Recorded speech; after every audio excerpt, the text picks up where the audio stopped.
skoollede vanoggend. Baie welkom by ons uitsending. Ons is regtig bevoorreg om mekaar op hierdie manier te kan verwelkom en dat ons die Here se teenwoordigheid ook hier by ons kan hê. En so kom ons hoofde en ons vra die Here se seën. Baie dankie dierbare Here dat ons die geleentheid het om U naam te kan aanroep op hierdie Sabbatdag. Mag U by ons teenwoordig wees, mag U Heilige Gees ons seën en lei in ons aanbidding. Dierbare Here, ons gebede en ons harte gaan uit na almal wat deur hierdie virus aangeraak is en wat daaronder gelei het en wat steeds daaronder lê. Al dies wat aktief siek is, mag U hand van genesing en liefde oor hulle hou. Dankie Here vir U teenwoordigheid en dankie vir die Heilige Gees. In Jesus naam. Amen. Weet julle, ek het die lewe van Ellen White wat ek graag eers met julle wil deel.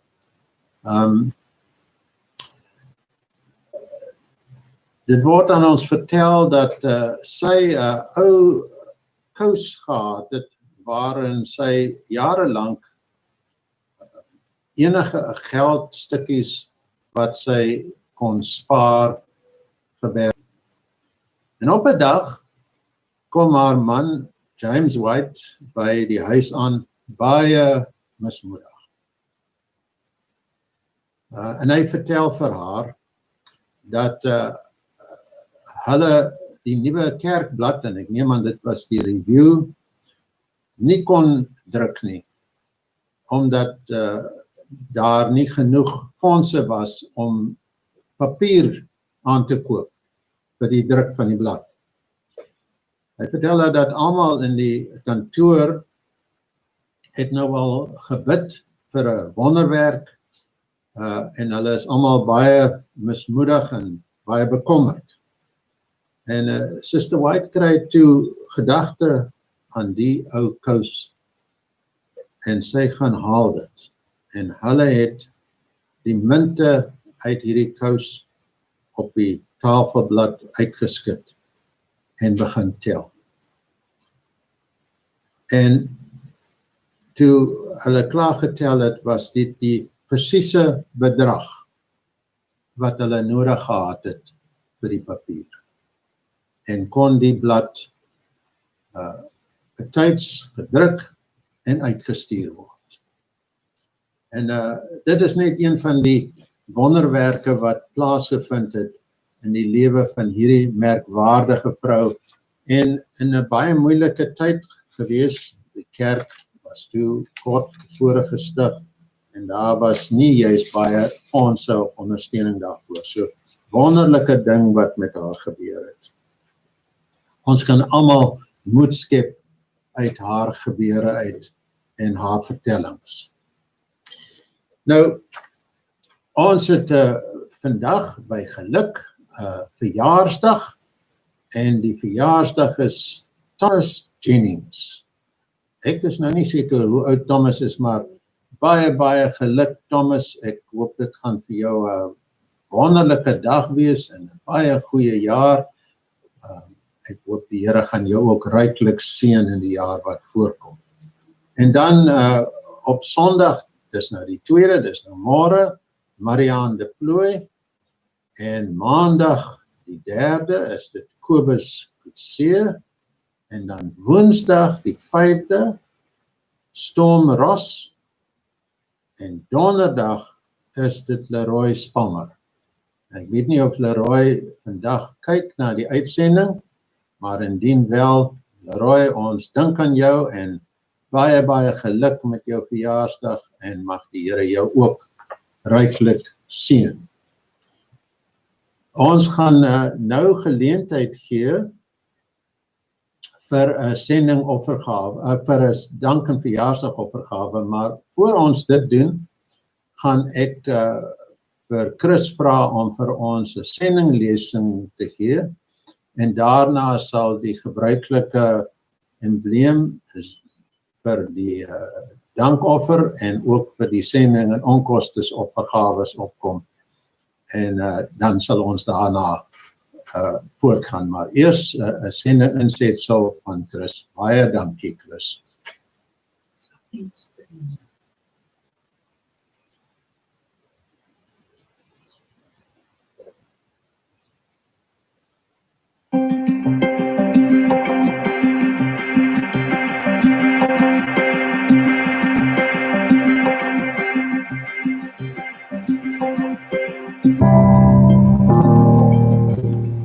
Nina does what most dog owners do. She takes her dog out for a walk every day to enjoy the outside air. But things are a little different for Nina. She relies on Fargo to get her out the door and around the neighborhood safely. He's her guide dog, helping Nina navigate the streets. Nina and her husband, Kevin, are both blind, living in a Toronto high-rise apartment building. This Canadian couple lives in many ways just like anyone else would. They cook, clean, and do household tasks. Nina runs an online business, selling handmade knitted clothing, homemade soaps, and other accessories. Each of these things are an artistic outlet for me. I do the store because I like to have fun with crafts. Nina and Kevin met at Camp Frenda, an Adventist summer camp that opens its doors to the blind community for 1 week each year. It was sponsored by Christian Record Services at the time. Nina and Kevin's love for Jesus grew, and they both were baptized. During the same time, they fell in love and eventually got married. Despite becoming part of a church family, the reality of their daily challenges still exist. I think a lot of people just don't know how to relate to us, and a lot of people are afraid to even talk to us. And so sometimes they just don't know how to approach us as people. And a lot of times we feel left out. In 2007, they were part of the founding team to start a new Adventist congregation with the Ontario Conference. They rented a conference room in a local hotel in Scarborough, a suburb of Toronto, and began meeting once a month. This gathering came to be known as Hope Vision Fellowship and was designed to welcome the blind community. Momentum built over the years, and they formed a core group with new visitors coming through the doors regularly. There's a lot of hopelessness throughout the blind community. I like the name of our church, Hope Vision Fellowship. And that's basically what we are. We hope, and we do have a vision. And our vision is to see blind people get saved. And if the blind people come to know Jesus Christ and find healing and hope through his wonderful grace. In 2016, Global Mission helped support this group. And that same year, Hope Vision Fellowship was recognized as the first Adventist church for the visually impaired in the North American division. Since then, they've started meeting in their own church building, opening the door for more possibilities. Members like Kevin and Nina are actively involved in sharing Jesus' love with the blind community. There are a lot of blind people that really need this hope, and they need this nice time away from their stuff that they deal with every day, and they need sort of a slight refuge. And that's my heart, where I want to make people, help them feel that way, like they matter. Most of the people who attend are not Adventist, but come because they feel safe here. They come from different religions and socioeconomic backgrounds. This congregation is not just focused on meeting the spiritual needs of its community. They also are aware of the physical needs. Pat, one of the founding members, makes sure that people are well taken care of by creating food care packages for people to take home. As most of them can't afford some of the basic necessities of life, let alone a little bit extra. And some of them have to rely on food banks anyway. So this is one of our reaches as well. I mean, this is sometimes the only way of getting their food. Knowing some of the stories of some of the ones going to actual food banks, they get pushed to the back. They can't see. They don't know what they are. And the one time I was helping a girl clean out her cupboard, and she had 25 cans of expired spaghetti sauce and no spaghetti. So this is just helping. Thanks to your prayers and contribution to Global Mission, churches like this are planted in new areas and among unreached people groups. I want to thank God from the bottom of my heart for the Adventist Church. It was through the Adventist Church that I found Jesus. It was through the Adventist Church that I experienced his love. And it's through the Adventist Church's help and to the man that I am today. Thank you for supporting Global Mission.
Kom ons eig ons hoopte en ons doen 'n gebed van dank vir die oppergawes.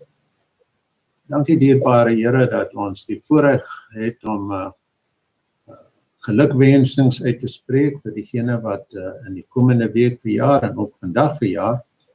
Mag jy hulle ryklik seën en mag hulle in alles voorspoedig wees. En baie dankie Here dat ons ook deel kan hê aan 'n sendingprojek, dat ons 'n sendingkerk is en dat ons offergawes kan gee te bate van die sendingwerk wêreldwyd. Mag hierdie boodskap van redding uitgaan na die hele wêreld toe. En mag daar baie wees wat gereed sal wees vir u spoedige wederkoms. Ons bid en vra al hierdie dinge in Jesus se lieflike naam. Gewonder wat ek vanoggend met julle kan deel.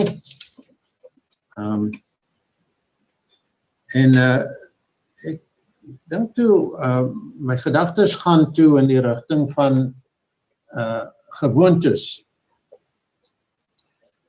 Want gewoontes is iets waaraan ons almal bekend is. Ons het tog almal self gewoontes. En sommige van die gewoontes is goeie gewoontes. Ander is natuurlik minder goed. Nou baie van ons gewoontes is kleintyd aangeleer. En sommige van daardie kleintyd gewoontes bly ons lewenslang by. Ook net sowel.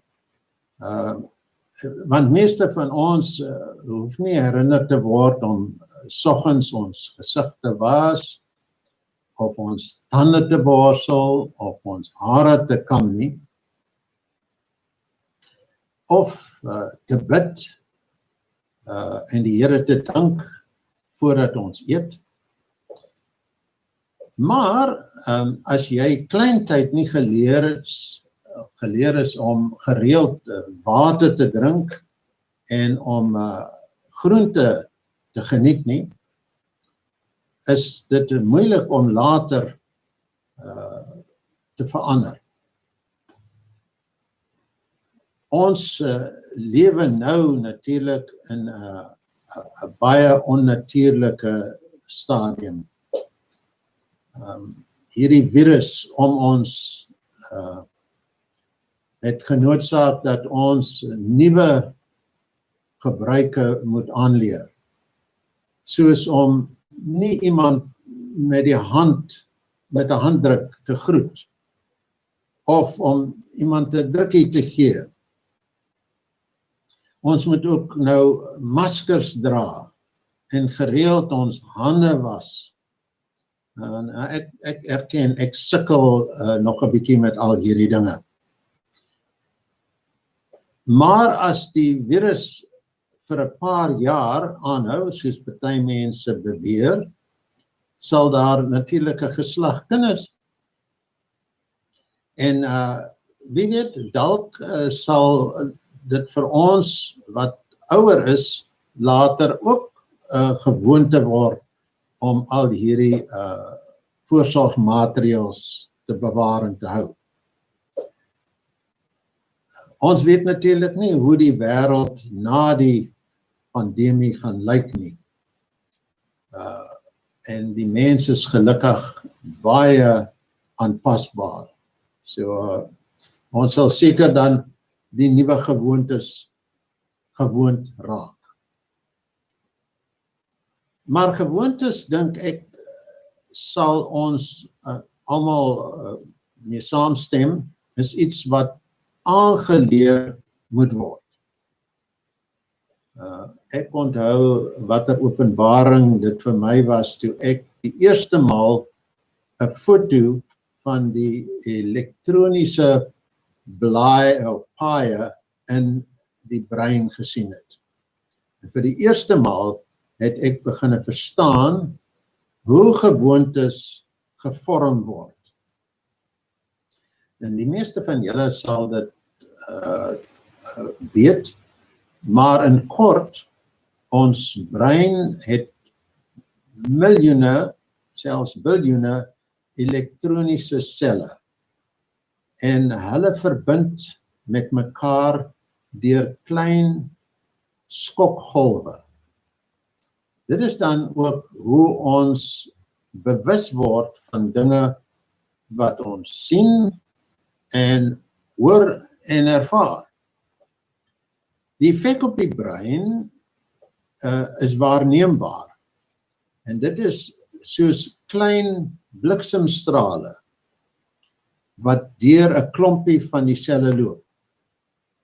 En die pad wat die straal neem, is vir 'n tyd lank nog sigbaar. So 'n wit, natuurlik met tyd, dan word die streepie al dowwer. Maar as die aksie of klank herhaal word, loop daai selfde bliksemstraaltjie langs dieselfde kanaal af. En met herhaalde gebruik word die kanaal al helderder.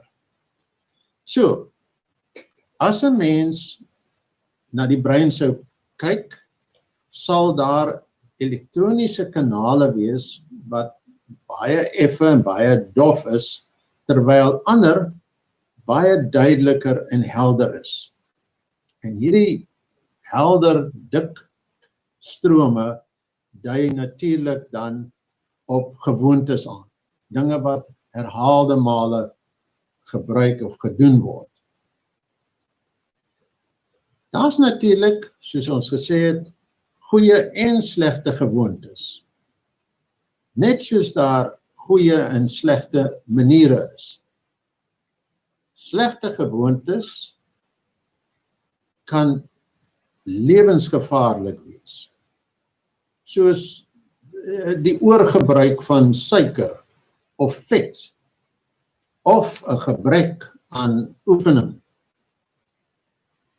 Goeie gewoontes daarenteen kan baie voordelig wees vir ons gesondheid en ons gemoed.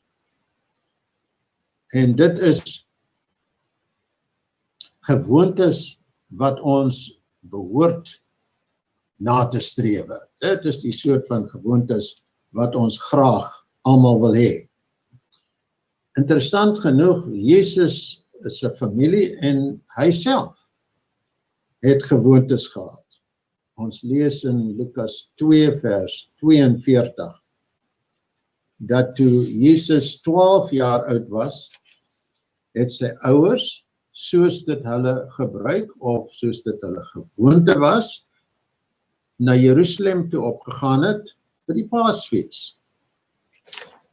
In Lukas 2 vers 16 lees ons dat Jesus soos sy gewoonte was, op die Sabbatdag na die sinagoge toe gegaan.